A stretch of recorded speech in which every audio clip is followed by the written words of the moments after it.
so many screens and screens. Right? See, for example, if I play guitar, I can't admit people. It just doesn't work together. It's either or. So, right, so just maybe bearing witness that, many people are thinking, feeling about, current events in our country. And I promise not to talk about it directly, but I will promise to talk about it indirectly. Okay? In other words, everything is in the air, is in the air, right? So, for example, right, so we're going to sing now this song. In the beginning, God's creation, the heavens and the earth. Now, the earth was astonishingly empty, and darkness was on the face of the deep, right? And the Spirit of God was hovering over the face of the water, right? That could be a little bit like how, sometimes when there's big change and people are uncertain, right? You can feel those kind of things: chaos, darkness, uncertainty. Things are hovering in the air, right? And in the end, God said, "Let there be light," right? So that's the only choice. So we can try to learn from that. Try to find some light where we sometimes feel that we have lost our way or not sure what to do exactly, which is why we can try to sing this prayer together as the opening of our session today. Do do do do do do do do do do.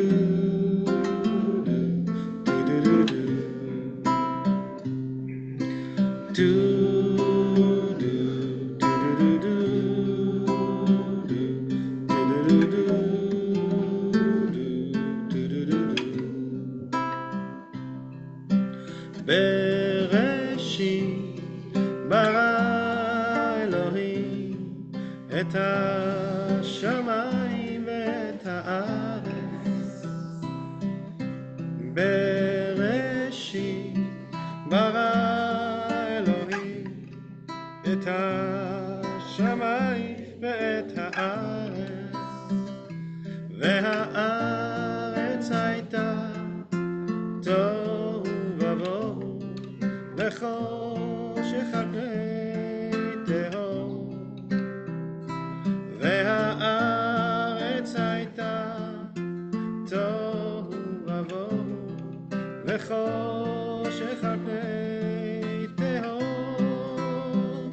ורוח אלוהים מרחפת על פני המים. ורוח אלוהים מרחפת על פני המים.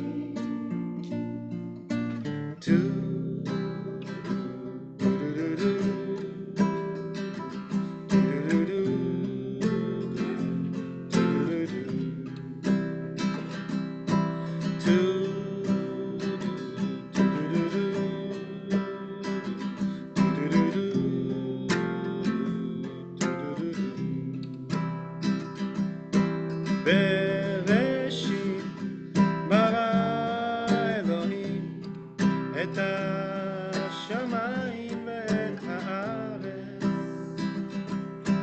בראשית ברא אלוהים את השמיים ואת הארץ, והארץ הייתה תוהו ובוהו וחושך על פני תהום.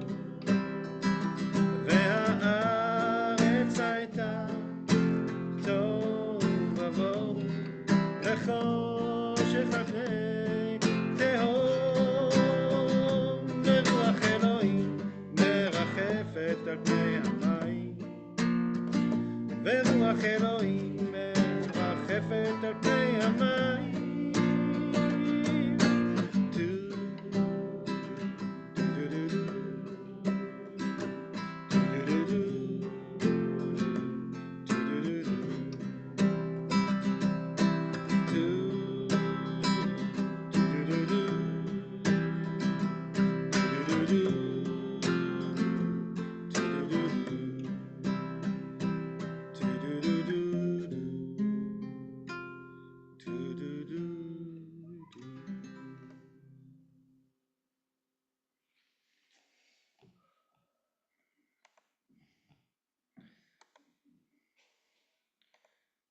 Yeah, so what do we do in our tradition when we feel that we can't talk? Sometimes we can sing, right?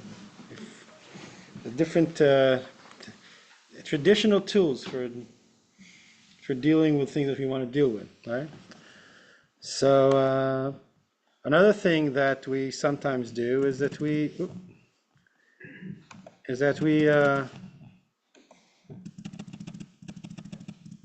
meditate, right? So each time that we start this class, the first part, we're going to attempt to get another traditional Kabbalah-based, inspired tool for meditation or for prayer or for self-introspection. All right? This is what we learned last time, right? So just to repeat, and then we'll add another one. They all can all be used together, or we can play with it. So we learned that one way to think about the name of God, Yud Hey Vav Hey, is that the Vav, the letter Vav, is our body because it looks like our body. Yeah, and that the letter Hey and Hey is our breath, inhale and exhale, right? And that the letter Yud, that tiny letter, is basically the point of consciousness that is always wandering somewhere, and we can focus it on our body, upon our breath. So it's very grounding. It's a very, very simple theology, and it's actually the literal meaning of Yud Hey Vav Hey comes from the verb to be, like, right? To be, okay? So I breathe, therefore I am. I'm conscious, therefore I am. And that is what we practiced last week, is to be a little bit with that breath. And if it helps us, we can picture that Yud Hey Vav Hey as we do it as kind of a mental picture. And every time our Yud wanders from our Vav, right, we can just bring it in. So, God can be a lot of things. God can be a grandpa in the sky. God can be the universe, but God can simply be being in the moment. Right? It's grounding. We can use those tools when we feel like we're seeing things on TV that we don't understand, right? We can use those tools as grounding through thick and thin and different things that happen in the world. We always have that breath. We always have that point of consciousness. We have our body, right? What I'd like to add to today is this kavanah, which I think I've mentioned here before. Maybe you've seen it. And that is, and all those kavanot, kavanah means inner intention. Kavanah is, maybe if you don't know that, I shouldn't assume that you know it. If you know it, pardon me, forgive me. Kavanah is a word, and it comes from Kabbalah. We use it also here.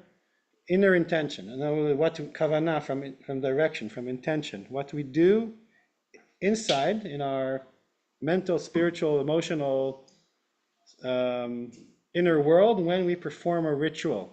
The ritual can be a prayer. The ritual can be lighting Shabbat candles. The ritual can be a number of things. There's always an external something that we do. What is happening inside while we do it? Okay, and by the way, one of our congregants came to me and asked me just the other day, Rabbi, I struggle with some of the words that are in the prayer book. I like coming here. I like praying. I like the music, I like the explanations, but when I actually read what's in the prayer, sometimes I can't connect. I told her, well, welcome to the club. Because actually, the Kabbalists for years, they've just, there's a prayer, but there's a whole other thing going on in their minds and in their, right? So there's more than one layers to understand Scripture and more than one way to understand prayer. So when and all those things that we're going to learn have to do with the Shema. The Shema is like a focal point of Kabbalistic intentions. It's really in the prayer when we meditate the most. And it's because we use that verse in transition, right? We spoke about it last week. Always in transition, the Shema, right? When we're born and when we die, we say the Shema. That's a big one. When it's in our mezuzah. So when we enter the house and like in and out, if you lay tefillin, it's your skin, inner world, outer world, right? It's always day and night, evening and morning, right? So whenever we're in transition, whenever we're hanging on there in between zones and we're not sure what to do, we say the Shema because essentially it says all is one, all comes from one source. When do I feel that all is one? When do I have to repeat that? When I feel that all is not one. When I feel divided. When I feel maybe like our nation a little bit, right? When I feel like there's a lot of discrepancy between my inner world and the outer reality. When I feel lost, right? And all those in between stages. That's when we really want to practice that, the oneness, right? So it's not just you just say it. So interestingly enough, so there's the word echad. What does echad mean? Right? Echad is the last word in the Shema. God is one. What does that mean? And then ages ago, people have noticed that the word acher, which in Hebrew means what? Other, is very similar graphically. You see it? You see that the daled and the resh, it's really just about, in Hebrew we say the chupchik, the little tip of the daled. If you just move it a little bit or erase it, one, echad, becomes acher, other, which is why I put the pink elephant here. I think during my interview here I used that. I said, the example, if I tell you, do not think about a pink elephant. You're not allowed to think about it, right? What would you naturally think about?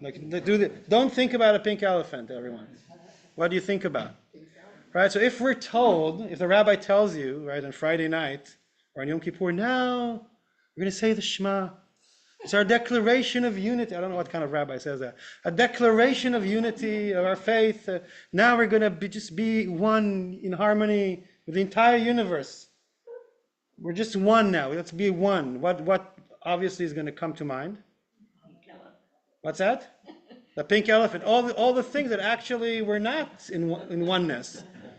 Obviously, right? It can be on the verge of being annoying. Like, why is this person telling us to just be one? No, I mean, I'm having trouble with my kids. I'm having trouble with my country, right? Different things. Right, that I'm not, like, how can this be me? This is not me. And yet, the deep spiritual, on the spiritual level, is yes, it is something. There is a place where this is all part of one story. There is a place where those opposites meet. There is a place where that thing that seems like a terrible, dualistic riddle, a tension that is, how can that be? Right? So the Kabbalists and our ancestors teach us. You practice unity with the place where you feel most alienated from. Find the thing that connects. That it can be extremely difficult, right? If let's say we're very concerned about the division in our nation, right? For example, I don't know why I'm thinking about that. Of all things, why would I think about that today? Right? Elephants in the room, right? And then, how can these guys, right? Well, it's more than half the people, or I don't know. I'm not assuming that anyone here is, I don't know who you voted for. I didn't ask it at the door. Okay, but half the people, they're on the other side. How can, so on the political, social level, we all have our opinions and we can argue, and there is a level where we're kind of asked to rise above it, or deeper, and kind of look for the connection. So echad acher, that's going to be our practice today. Okay? So what we're going to do is first remember this, right? So let's just kind of to demonstrate that this is all a cumulative knowledge. It's each slide you add to the other. You can see what helps you. So first let's start with this, and then we'll add the other one. Okay? So first, let's start from the Vav, always from the Vav. So make sure we're sitting in a way, or standing, in case you're standing, that's also. So we're sitting in a conscious way, right? So the moment we say that, people already are sitting in a more conscious way, so to make sure that our feet we're touching the floor, and that we feel our Our body's kind of like in this chair, leaning on it. We humbly accept, Mother Earth, pulling us down. We're also grateful to it. It's grounding us. Otherwise, we'd be floating. Right? But then we're not, we also have this ability to stand or sit in a way that is also not completely on the ground. We also have the power to sit straight for the most part. Kind of feel that the crown of our heads is kind of like conscious of the great heavens, the universe above us. So that's our vav, okay? And then we add the hey and the hey. We breathe in and out, inhale, exhale, inhale, exhale. Just be with our breath for a second, a couple of seconds. Turning our awareness to our breath is a big key.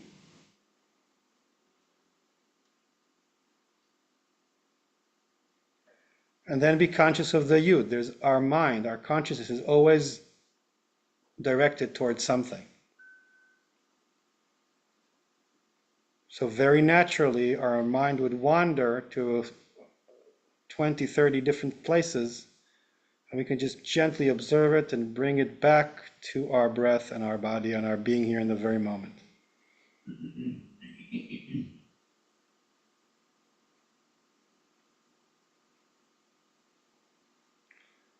And that is the secret of Yud Hey Vav Hey, of the name of God. Just being present in the here and now.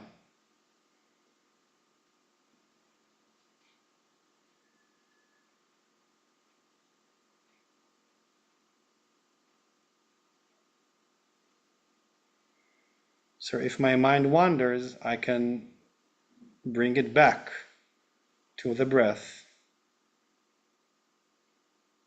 It will naturally keep happening all the time.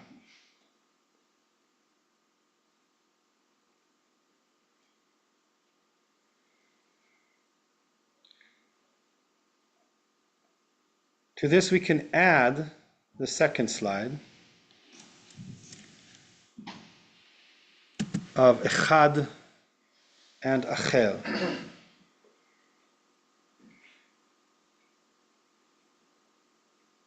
So as we are seeking oneness and unity and harmony, inevitably our mind that is of dualistic nature will find places where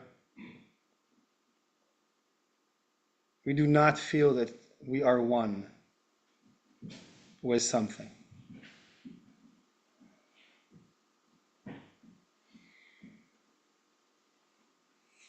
Maybe that feeling of separation is something in us. It could be a slight pain in our pinky or a tense muscle.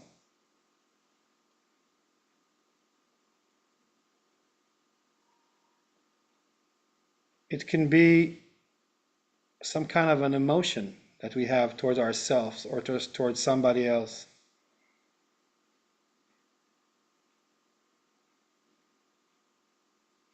It can be a perturbing thought.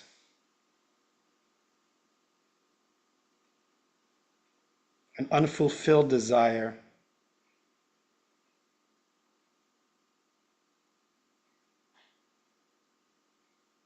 A sense of great concern over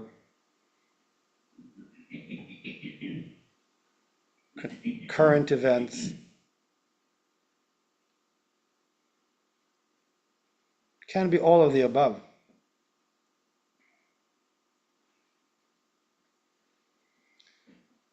So when we breathe, when we connect, when we observe, when we find that thing or those things that are acher, other, and not echad, in oneness, that is when we can pray. That is when we can make this intention and know that in our hearts, somewhere, the source of all phenomena is one.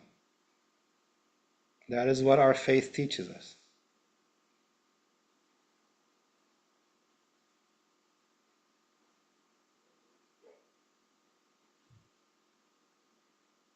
And we look for that place of love and light inside of us that allows us to see it. Maybe it's not possible right now, even.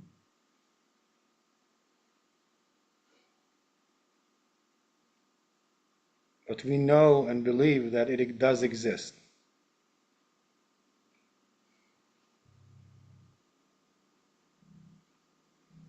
So let us be with that for a little bit, and then we will say the Shema together.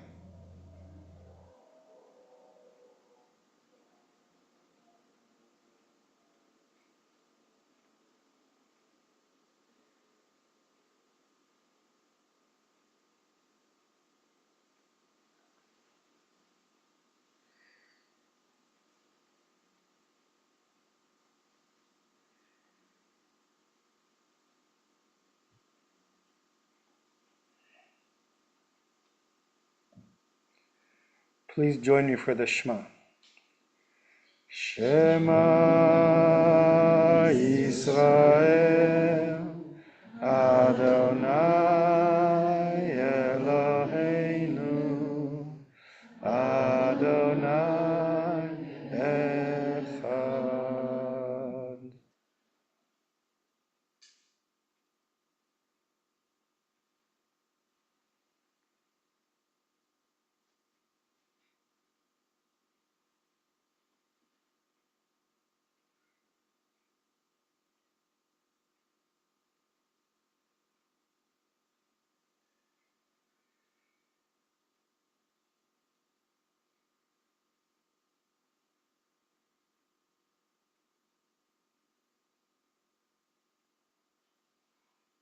And we slowly reconnect ourselves to the group and to the room. And as an intention for the continuation of our time here this evening together, we can say the blessing of studying Torah, acknowledging that people on Zoom are also with us. And we're happy that you're here with us on Zoom. And we can say the blessing for studying Torah together. Baruch atah Adonai Eloheinu melech haolam asher kideshanu b'mitzvotav v'tzivanu la'asok b'divrei Torah. So then the second part, or the third, because there's also the song, right, of this session is studying the book of Zohar together. So when we study this book, we kind of try to study it. Study text is always a cerebral, it's a mind thing, right? But we want to also kind of approach it from the same place of meditation and listening to ourselves and to everybody else, right? To kind of studying these texts is also a spiritual, meditative, not to say mysterious practice, okay? And again, we are in the 24th century. We are all academic, or pseudo-academic at least, right? And we understand that we can read the text and also disagree and criticize and ask academic questions such as when this text was written and by whom and why and what was the context. It's fine. It's good. And we're also not looking at it as if we were in the university only. We are from this tradition. We want to get something spiritual out of this for our own souls, right? So we can juggle both. It's fine. We can do that, right? So we just started studying this text last week. And we learned that it's the first page of the Zohar. That's what we're reading. It's the very beginning. We learned that this text is probably about 800 years old, although the tradition something that I didn't say that last time. The tradition that it comes from is much, much older. In other words, this is not just invented out of the blue. Okay, there were Kabbalistic texts before that, and oral tradition and different things, right? But somehow, let's say for the sake of the talk, in Spain in the 13th century, there was a burst of creativity, and all the Kabbalists start to write things in a very interesting way, and that's how we have the Zohar literature. There are many manuscripts. Like I said, later on it was put in print in Italy in the 16th century when print was invented. And this is the Zohar that we have today. And another thing that we said, but it's worth repeating, that who wrote it, we don't know. They did not mention their name. Last week I said it's because they were humble. They felt that when they were writing the Zohar, maybe they were, channeling it, or it was heavenly inspired or something like that. There could be other ways, such as that they were cautious and that it didn't, because actually you'll see that what they're writing is very radical, or rather radical. You tell me if it's very or rather radical. You'll be the judges of that. Maybe, not maybe, when they lived in Spain, they were a Jew, the minority in Spain, there was no democracy. The rulers was authoritarian, king. King Alfonso X, for example. That's one we know. Okay, the Jews back then, they were part of they were like close to the king, and it was there. But there's also anti-Semitism, and the king needed them to borrow money. They were lending them money to do these failed wars all over Europe. So there was like a double fold. Like in the one hand, they were very close to the power that be, but also they were hated, and you know the story. 100, 200 years later, they're expelled. Okay, just to put it in history, like things that you know. All right, so sometimes also within your own Jewish community, if you're going to say a radical thing, that God is breath or things like that, you know what I mean? It's not, or that different things like that you'll see even more in a few minutes. You want to be careful about what you say, because maybe people even in your own community won't like you. Like the establishment, the rabbinic establishment, for example, or somebody else. You know what I mean? So there could be more than one reason why they didn't exactly say what they said and why they coded. So, for example, we saw that this text that you see, surely we'll turn to the English translation, it's Aramaic. It's not even Hebrew. Right? So in order to, they kind of like decide to, nobody speaks Aramaic in Spain in the 13th century. Okay, it's not like the Talmud that it's in Aramaic because everybody in Babylonia was speaking Aramaic. Like imagine that now you're here and you want to write something that only some people can understand, and you, write it in some language that only a few people speak. See what I mean? And then you'll see that they're also coding what they're saying in a way that you kind of like, in the beginning you think it's a very traditional text, but after 3 minutes you understand what they're actually saying, and then you understand why they had to code it in a way that not everybody understands. And reminding us, the name Zohar, remember what we said, it means two things. What's the meaning of the book? Zohar, like my last name? Enlightenment, radiance. So there's blunt, it's saying, we want people to find the spiritual light through this kind of, this is about enlightenment, about finding God's light, bringing it forth in the world. That's the name of the book. But Zohar in Hebrew also means zehirut, means careful, handle with care. There's always this kind of double sword when you approach these kind of things, because of the radical, deep meanings that sometimes are a bit shaking, and they kind of like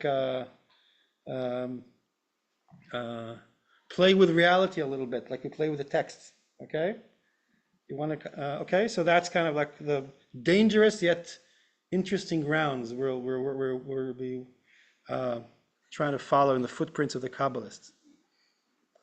Okay, so since not all of us can study Aramaic, but look at this, and look how after almost every word there's a little little letter, a little thing, you see, which means that there are so many side comments, because people should know that every sentence, every word, everything in this text alludes to many other Jewish texts, biblical, midrashic, Talmudic. What do we do if we don't know all these other texts? We fill in the gaps. We read, we look, we find, you listen to a teacher, you go, okay, so there's ways. All right. So, and we said that Rabbi Chizkiah is not a real person. Rabbi Chizkiah, who's teaching us this thing, we can choose which, maybe we'll use the other translation, let's see. Okay, maybe we'll use this one. Maybe we'll use this one just because there's more text, okay, in one slide. You can always compare the two translations. This translation and this translation. Okay, don't believe me. Go read, compare, contrast, see, learn Aramaic, read it in the original language. Right? I'm also translating as I teach. Maybe somebody will explain it slightly differently. Whatever, okay?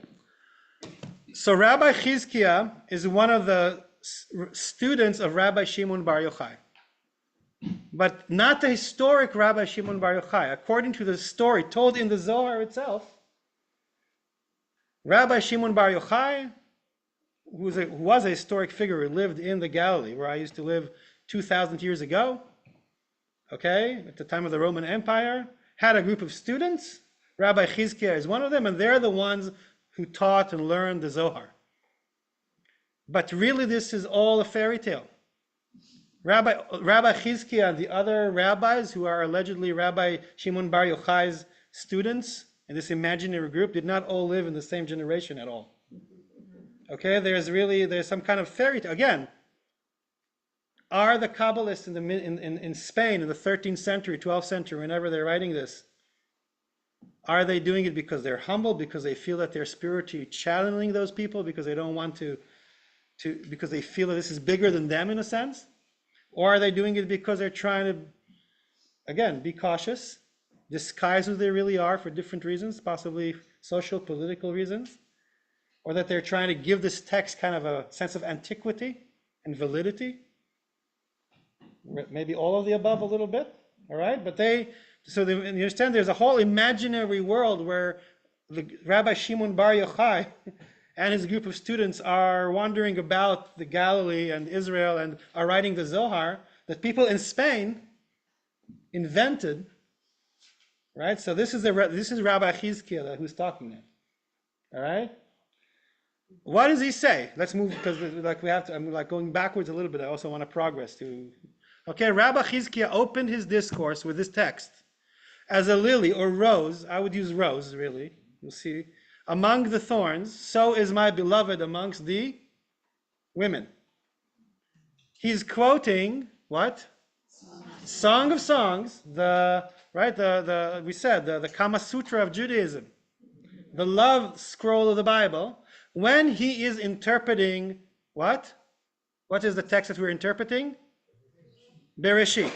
Right? Once again, the Zohar is an interpretation of the Torah, like many other Jewish literature. Like every bar bat mitzvah kid who comes here, what they do, they interpret Torah, right? That's what we do. So do the Kabbalists. So since this is the beginning, the first few, 150 pages, they interpret the beginning. Then they move on to the next sentence, verse, whatever. So we're interpreting Bereshit, right? We're interpreting this. This is Bereshit, right? And what is the first move that Rabbi Chizkiah is doing? Here, I switch to the other translation. Like a rose among the thorns, so is my beloved amongst the maidens. And we spoke about this last week. That already is pretty radical. Why do you bring the Song of Songs to the story of creation, right? Any ideas? Or what? It's the birth of the world, right? There's something about creation. What else? What's the connection between the two? Love and creation. Yeah? No, getting people. So possibly creating people, right? What else? There's a big mystery here, right? And why a rose? What about that rose? Why? There are many verses in the Song of Songs. Why? It's complex. All of the above, right? So there's a mysterious rose that is being brought to our attention, that's revealing itself, where? In here. Do you see a rose in here? Not yet.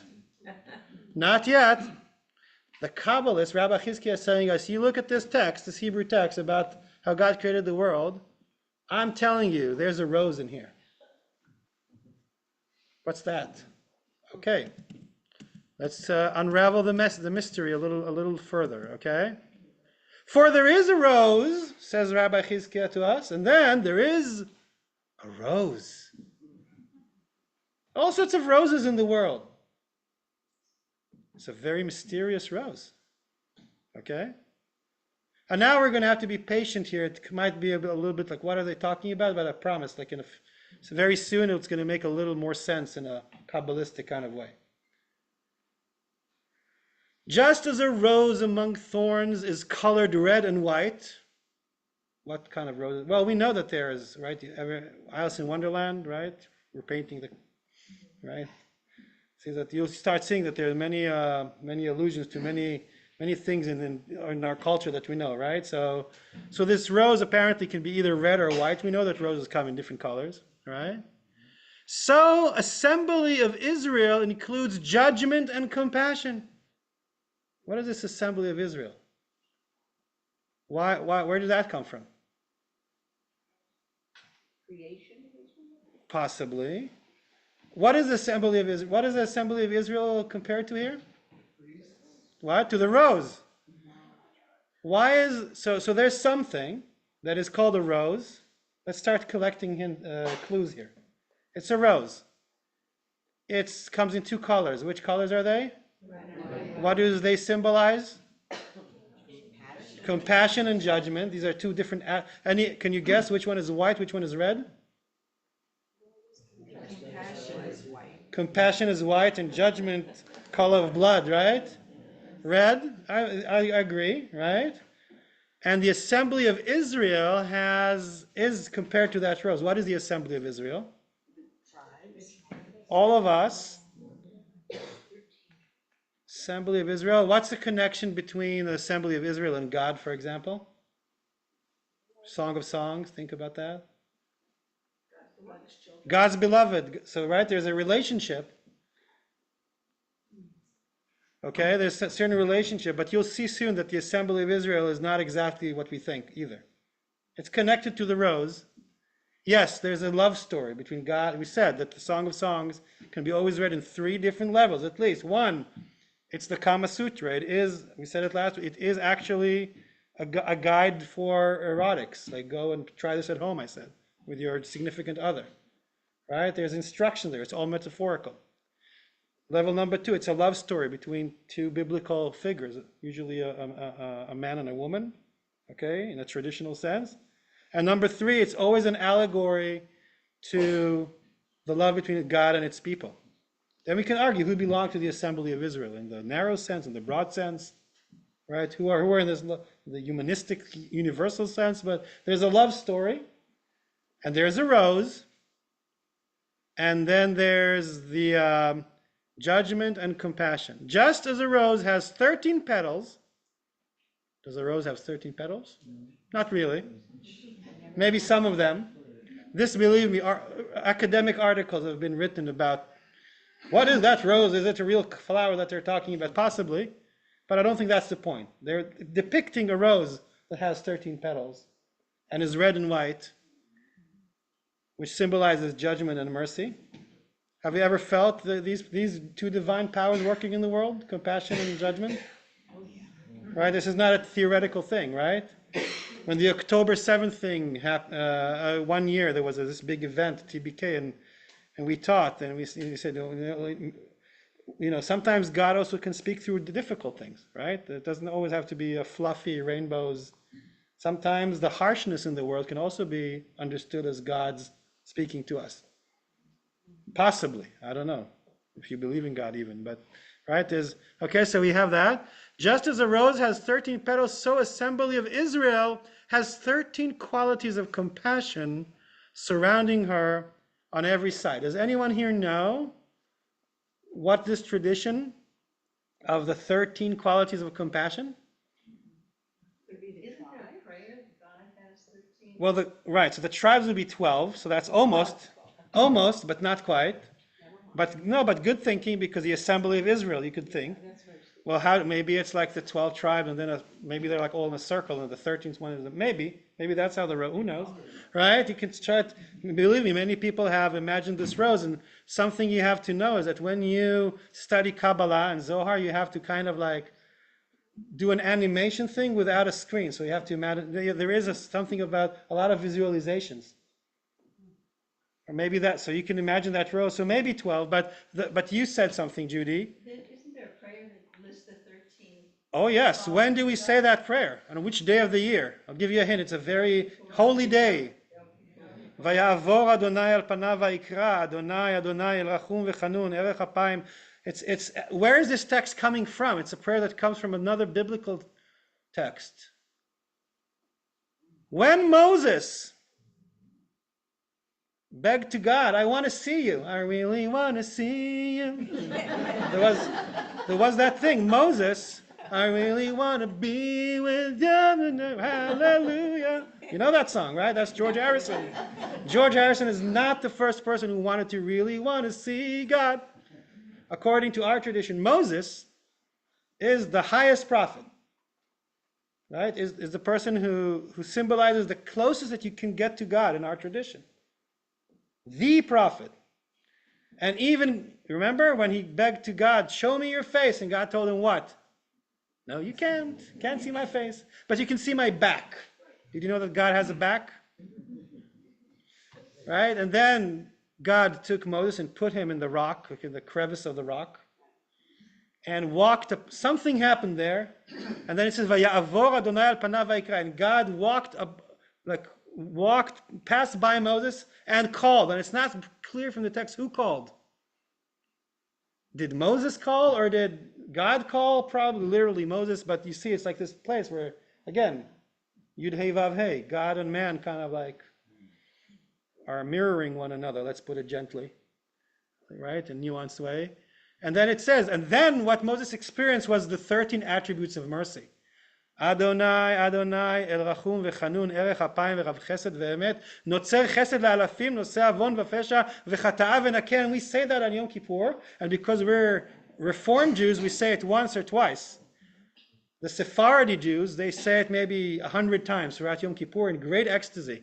They stand, they bow, and they say, Adonai, Adonai. It's really like a very, it's an ecstatic experience. So people use those 13 attributes of qualities of compassion to describe a very close connection with God. These are Jews from Sepharad, from Spain, who are, right? So they know that. Okay, see what I mean? So there's a lot of clues here that we still don't get it. I know it's hard to follow a lot of things. We're getting there. Another thing about the assembly of Israel, why they're bringing that kind of traditional thing in the beginning of the text, is again because they're disguising what they really want to say. There's something here about love, about eroticism, about God, about being one with God, about the creation, about a mysterious rose that we don't know what it is yet quite, and it's red and it's white and it's right, and maybe what you want to say there is something traditional like Knesset Israel, the assembly of Israel. So that if you just open the book, oh, they're talking about assembly of Israel. Yeah, maybe it's a bit of the disguise that they're playing here also. Okay, so think about that as well. And then how is this related to Bereshit actually though? Like why is that an interpretation of Bereshit, of the text that we sang before, that we're actually reading? There's a big riddle here that we have to solve. It's a puzzle. We're getting closer. Just bear with them. Not with me, with them. Okay? Similarly, from the moment Elohim, God, is mentioned, where? Where is God mentioned? Yeah, correct. It generates 13 words to surround the assembly of Israel and protect her. Then it is mentioned again. What is it that is mentioned again? Elohim. Why again? To produce 5 sturdy leaves surrounding the rose. These 5 are called salvation, and they are 5 gates. Now that is very confusing. What are they talking about? I know it's confusing. It's It's like, again, like a very long Zen riddle. We have Moses, we have the lily, we have the rose, we have Song of Songs, we have Bereshit. Okay, so let me show you what they're doing. I'll help you out here. I'm doing the animation already for you, not to get it out of my head. This is the text, right? If you put it on black background so it looks very mysterious, right? We're creating the world out of darkness. There you go. This is the text, okay? Of the first day of creation. We're going to get to the rose. Very soon you're going to see it. You know those things when you have to focus on those dots and then you see something?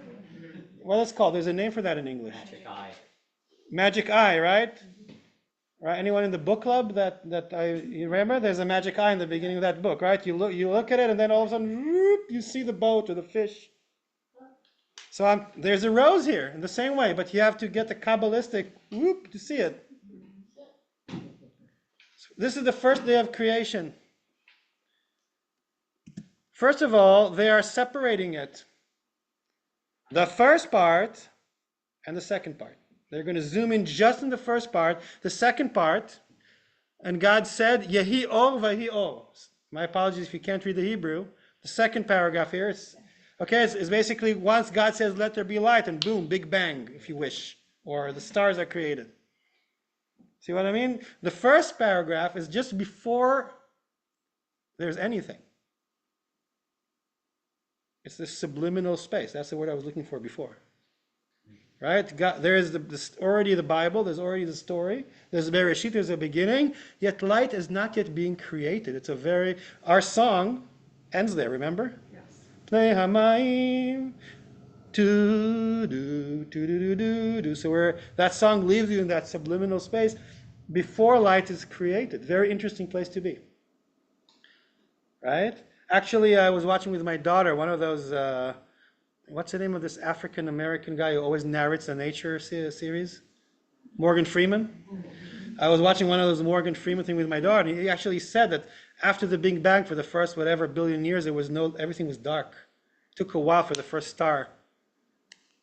So I'm not saying that the Kabbalists knew about the Big Bang Theory and this all. I'm just saying that sometimes there's incredible. Actually, there was time when the universe, it was just like powder, whatever, and then there was enough moment for light, for stars to begin. So there's that place. There's no light. There's nothing. Can't see anything. Try to imagine that. Right. So the first paragraph is this, and then once God says, "Let there be light," then creation begins. Now, again, for the Kabbalists, the story of creation is not something that happened once. It's something that's continuously happening. It's a state of mind. We are always creating the world out of nothingness. We're creating our reality, right? And this is something that we connect to. So where's the rose? I still don't see it. I need to focus. It's in the dark. So this is it. Here's the solution. Bam. They're saying, you see the words Elohim, Elohim, Elohim? They look at the text. I don't know and does any of you ever do that for a biblical text?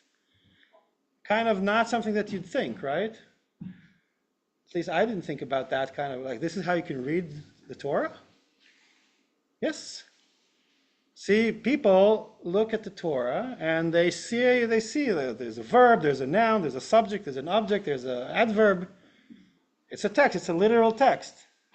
Right? The Kabbalists say, yeah, but there's also a level where the words of the Torah are actually a picture. And the words Elohim are used like stoppers, and they count words. So the first 13 petals, count with me. Bereshit bara Elohim, et hashamayim, ve'et haaretz. Ve'haaretz is a vav missing here. Haita, tohu vavohu, ve'choshech al pnei tehom, ve'ruach. How many words? 13. And then they said, and then Elohim appears once more. And then there's 5 words that are the stronger petals of the rose. Merachefet al pnei hamayim vayomer Elohim yehi or vahi or. And then the rest of the world is created 6 days, until today. Okay, when America has a new president-elect and everything's going to follow too, right? But then that place between creation and creator that subliminal space where nothing is created, well, the text said that it's chaotic and dark and scary and confusing. The Kabbalist said that's what you think there's. What we see is a rose. And think about, so where is this rose growing towards? Like, where is it opening towards? Well, the light. Where's The heavens. the heavens? In fact, right? This is the rose. It opens from. You see, this creation is kind of like a rose that grows, that connects. That. Where did they get this idea? Any ideas? You have a lot of time to think. Well, first of all, no, as we said, no internet, no Netflix, no Facebook, right? No, right? We sit at home, no CNN. What are we going to do? We're going to look at the only book we have at home is the Bible. So we're bored. So we're going to open it up and we're going to look at it, stare at it for so long that we're going to start seeing. Think about a kid in Hebrew school who's bored in class, right? And seriously, and then all of a sudden, maybe the Kabbalists were those kids, right, with the ADHD and the artists in the room who just didn't, right? So all of a sudden, let's play with the words.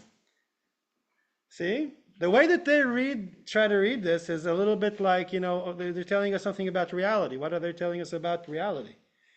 Interpreting the text in Kabbalistic thought mirrors how we treat reality. The Torah is the mirror for reality. It's the book of Revelation, yeah? So who do they think put the codes, in there? Oh, they invented it. Huh? They know it's creative.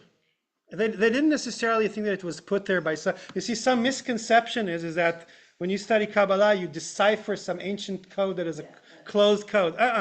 This is a creative text. See what I mean?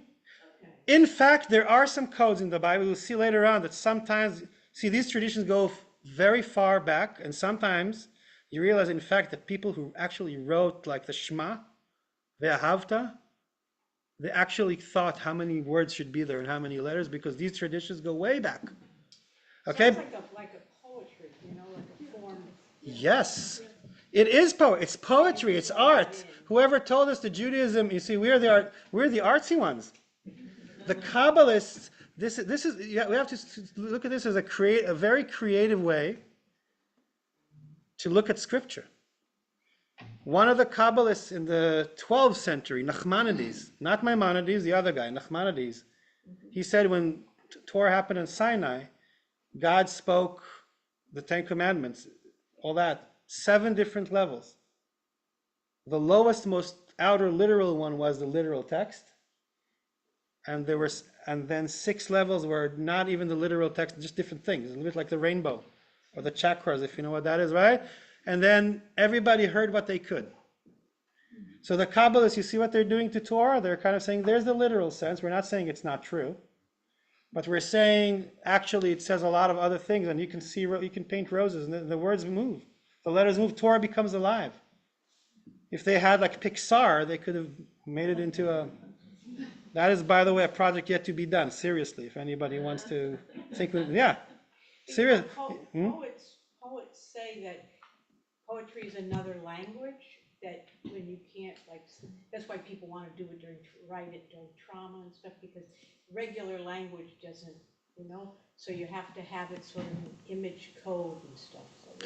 So I agree. A lot of the way that these people are, when you do art, like poetry, but also music, and also often, right, when they think that you can't express, logically or rationally or cerebrally, you turn to art because like sometimes a good poem, right? We feel that it expresses something which is beyond words, or a good painting, or a good song, right? Right? That's why we are, so these are the realms, and it's one way to understand Kabbalah. It's very kind of like interesting form of Jewish art. But why rose? Yeah. It's just struck me the way you just brought us along here, that the 13 red and white sections, which represent the 13 levels of the Passion, they're all in existence before the creation with the beginning of light starts. So Absolutely. these are concepts of God that are Ab- already there. Absolutely, right? So part of the Kabbalistic understanding of the world is that there's different levels of manifestation, right? And it's even not just in Kabbalah. There's an ancient midrash that says that before this physical world was created, the Torah existed, and God played with the Torah. And by the way, there are erotic connotations to that relationship between God and the Torah. Played with the Torah for 2,000 years before the actual world was created. And also these 13 attributes of compassion, right, they have to do with attributes by which the word is created. Yes, I agree with you. Okay? Now, I want to tell you this. So now people have painted that rose. There's a lot to say about that rose. See, this is somebody who took this. One time I was a scholar, musician in residence in a place called Georgia. Ever heard of it? Was a very much famous place nowadays. Georgia. And there is a place called Roswell. It has nothing to do with rose, even though I thought it was. And when I came to the office of the rabbi in Roswell, Georgia, this is the picture that I saw there. So I took a photo. Somebody painted that rose of ours. The letters in the middle are the beginning of the verses. See? Somebody took. We're not the first people to read this text, believe me. People have tried to imagine how this rose might look like. This is Kabbalah. See, Bereshit bara Elohim. The Elohim is the 5 petals, and then the little letters in the middle are the 13 of the text. So they basically it's Kabbalistic art with those colors, red and white. Okay. Did you know that when you saw it? It took me, well, immediately I said this is the rose from the Zohar. It took me a while to decipher and to see that artist knew everything that we're talking about. We're not the first people who know this. Okay, thousands and thousands and thousands of people for generations have been reading the Zohar. Okay, just nobody maybe told you. Maybe some of you know already, but there's a whole world of Judaism that we're just starting to. We're not the first people to be reading and being inspired, trying to. What are they? Why is that rose? Why are you drawing with letters? What's wrong with you guys? No, and we haven't also understood their point yet, but we're getting there. That's another depiction that someone made. That's a contemporary artist, N.J. Solomon. Don't know who he is, but he also has some interesting articles, by the way. You can look him up. When I was just searching to prepare this class, I found this. Very pretty. Right? All sorts of things. People, we're just tapping into something. One thing to know about this rose is that it's not only just a Jewish thing, the symbol. One of the fascinating things about this is that, and there's Professor Avraham El-Kayam from Bar Ilan University, he wrote an article, 126 pages in Hebrew, explaining that the rose is a symbol, is a clue for the occult that is cross-cultural. It's not only the Jews who treat the rose as a symbol, and what he basically said is that when the Kabbalists put a rose in the beginning of the book, if you look at their book, the Zohar, it's not what you see. You see a text in Aramaic that you can't understand. But if you can read it and decipher it, or if you have someone who has the courtesy of like telling you what this is all about, you basically know that this Aramaic text is saying is that our text, Bereshit, is actually this. And there's a mysterious rose, but this is something that like they could have chosen another flower. Why rose? In the 13th century in Europe, many people are using the rose as a symbol for the occult, for mystical knowledge. Who else? Ever heard of a rose somewhere else in culture? Shakespeare's a bit after them, right? But it's the same. A rose is a rose, right? It says, what else? What else did? Rumi, the poet Rumi, the Sufis. The Sufis. What do you know about the roses? Well, I looked it up last time. There you go. There's a rose. Right, and then who's that? Ever heard about this thing? What is this? Who's this woman? The white rose. Mary. What does Mary have to do with with eroticism and all this? The white rose represents the virgin, Yeah. the purity, and sometimes they use the red rose also. Mm-hmm. And they talk about the 5 petals. That's the 5 wounds that Jesus had on the cross. And the red is because it's blood. There you go. So again, those Jews are sitting, where are they sitting again? In Spain. What's the predominant culture in Spain at the time? Catholic. These people, just like us guys here, they're not sitting in some, like we imagine those Kabbalists, they're sitting in some, they're part of the, of Spain of the 13th century, like we are part of America of the 13th century. The prevailing dominant culture around is Christian Catholic because all the other ones haven't been invented yet, Baptist, Episcopalian, okay? Right? It's just Christianity is in the West, and there's also the other church in the South and the East, but if you're in, it's Catholicism, okay? And everybody knows that Virgin Mary is symbolized by a rose and the petals, and I actually did not know about the five. Every time I teach this, I discover somebody else knows something about how rich that, okay? So a cool thing about Kabbalah is that when we learn it, we discover connections between what? Between our different religions, of us, of our neighbors.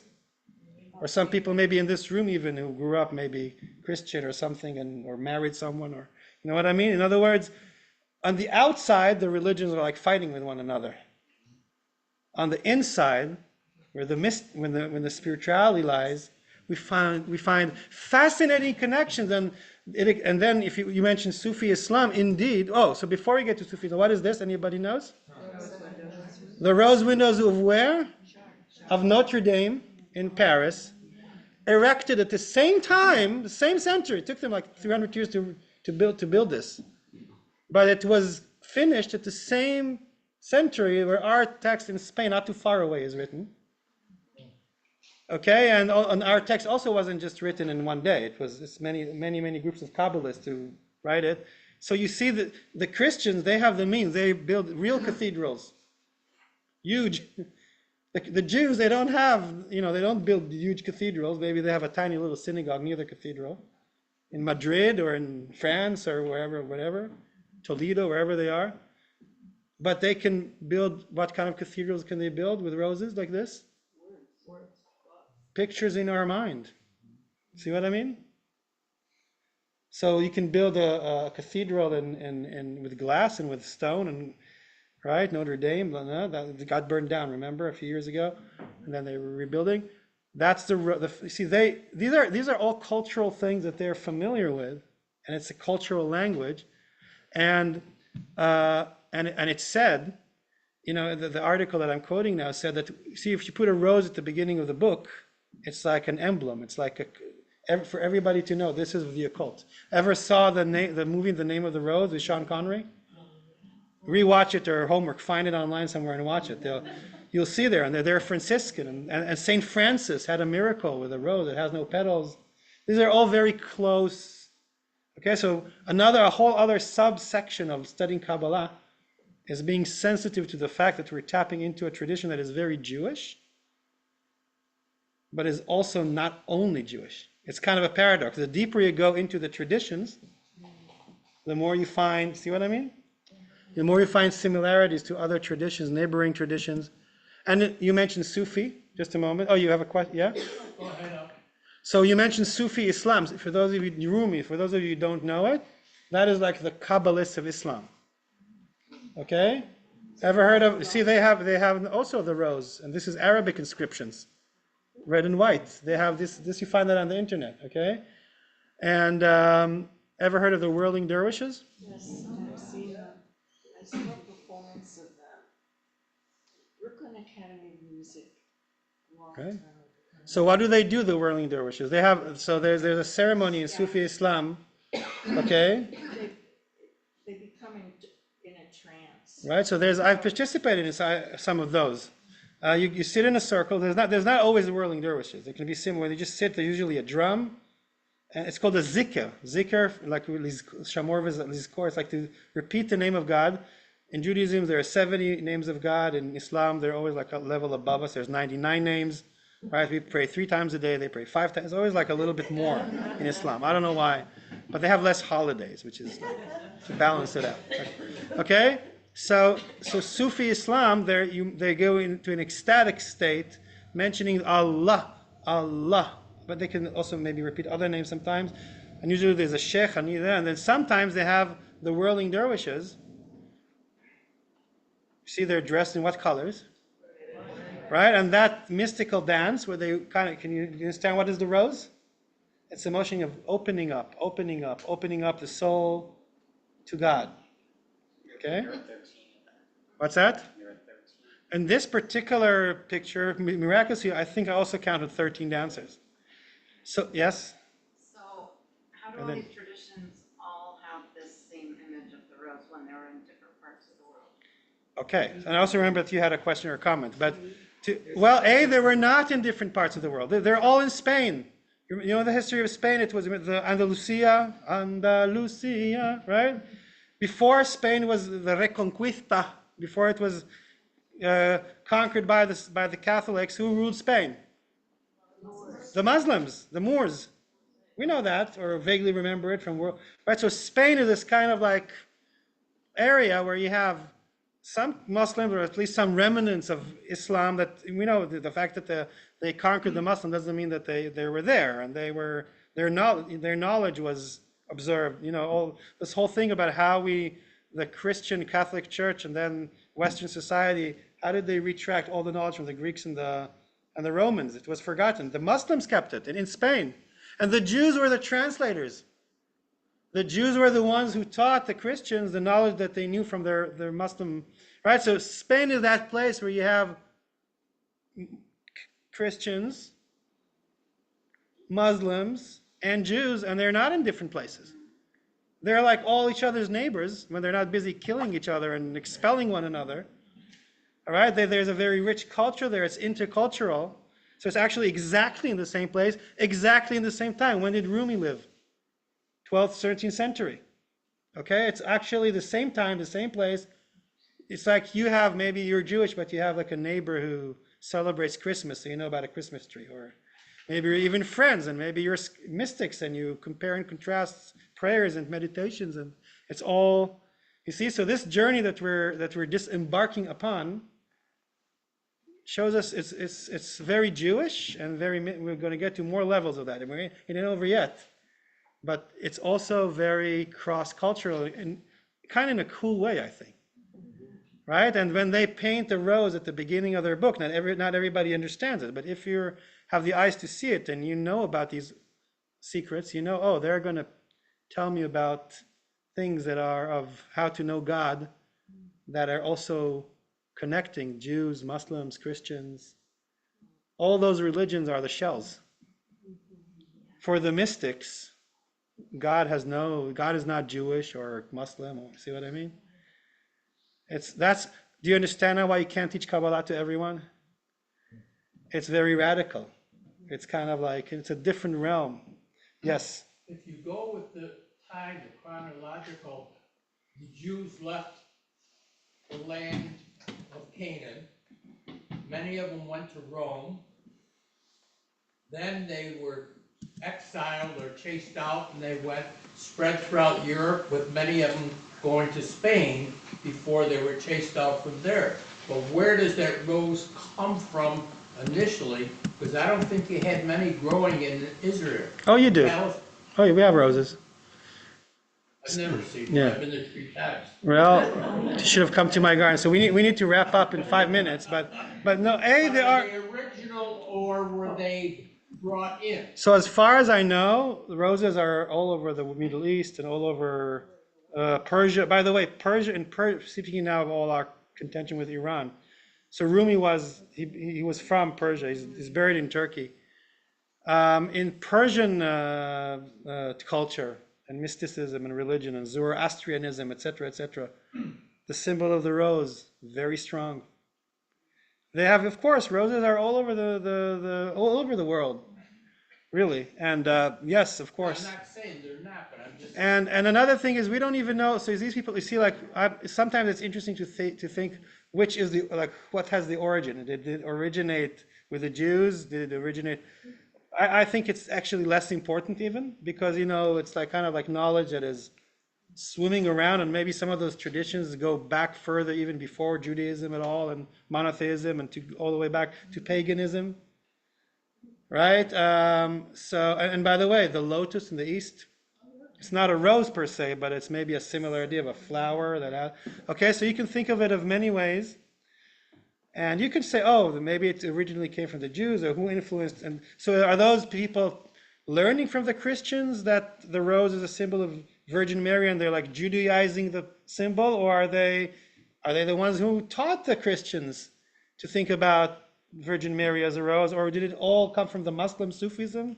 Or is it actually something that is, something which is, again, it's not about who invented it and who's right and who's it's kind of like a deep cultural metaphor, human metaphor that exists in many religions. And just speaking of echad and acher, one and other, right? When we start to go a little bit deeper in our culture and we meet those kind of strange yet exciting, at least to me, interpretations, and there's much more to say about the rose. We ain't done yet. Okay, we're still in the outer shells of this thing. Believe me, there's more to it. Take us at least 1 or 2 more sessions to finish this very first text. You kind of realize that there is a place where all those traditions also connect, right? And kind of echo one another. And I think it's kind of cool in our days when there's a war allegedly between the Jews and the Muslims in the Middle East, or that you see that in this country there is so much tension between different religions and groups, and right, to kind of say, oh, actually, there's also deeper places where we all meet. And if we go deeper into our tradition, not only can we learn about our relationship with God and how to read the Torah and how to pray and how to meditate and how to make it meaningful and useful for us, we also learn that these things echo in other traditions as well, and maybe that can bring us closer rather than alienate us when we see. So, yeah, welcome to the world.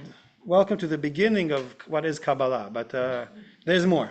We have 2 more minutes. Any last complaint or question or comment? The rose as a spiritual metaphor literally means spirit, and the deeper root would be through shamanic practice, quote unquote paganism, exploring various totems and the understanding that everything is alive and can be interpreted symbolically.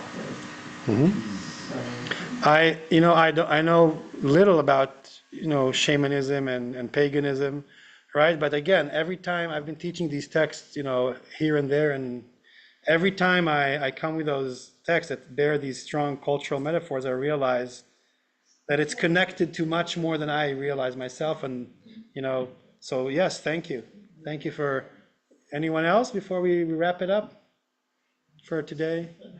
Right, yes, we'll call it adjourned. I hope that in coming here to tonight, we're able to kind of find ourselves some space to kind of and keep things in proportion a little bit, right? The people who wrote this text also lived in all sorts of political turmoils that were much harder than ours. Their freedoms were much less than the freedoms that we have, and the turmoil that we, think that we are, some of us, many of us might fear. I'm not downplaying it. I'm saying that these kind of texts and this kind of culture can exist in all sorts of political environments and, surpass time and generations and cultures and religions. So there's many, just like the Kabbalists, they see the literal text, but they're able to kind of see more levels. I pray that we all be to go through whatever the future brings. There's reality and what we think is reality, but there's always more levels to it and a deeper way to read it. So may that hopefully give us some perspective and strength. Thank you so much for showing up here tonight rather than watching CNN or Fox News or NBC. Right? And see you next week, Wednesday, for yet another session about the rose.